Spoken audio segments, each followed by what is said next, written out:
Kendati banjir yang terjadi juga ikut merendam sejumlah sekolah di Kabupaten Aceh Singkil, namun sejumlah sekolah di kabupaten itu tetap melaksanakan proses belajar mengajar seperti biasa.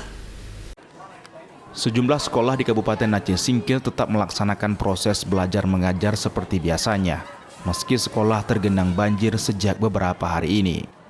Seperti yang dilaksanakan pada sekolah MAN Aceh Singkil ini, siswa dan guru tetap hadir ke sekolah untuk menjalankan rutinitas belajar mengajar di sekolah itu.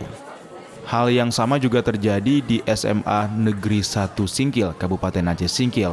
Para pelajar juga tetap hadir ke sekolah untuk mengikuti proses belajar. Humas MAN Aceh Singkil Safrudin Pangabean mengatakan pihaknya tetap melaksanakan proses belajar mengajar di sekolah itu lantaran debit air banjir yang menggenangi sekolah itu tidak masuk ke ruang kelas hingga memungkinkan untuk dilaksanakan proses belajar mengajar. Seminggu, tetapi sebelumnya ini sudah turun lagi, tapi karena curah hujan lagi maka naik lagi.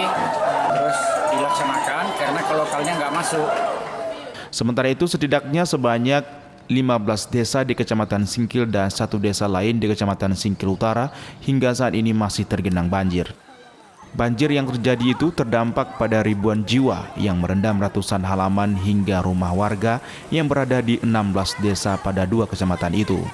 Selain merendam rumah warga, sejumlah fasilitas umum juga ikut terendam, seperti halaman sekolah dan halaman tempat ibadah. Dari Kabupaten Aceh Singkil, Suparman Munte Ainus melaporkan.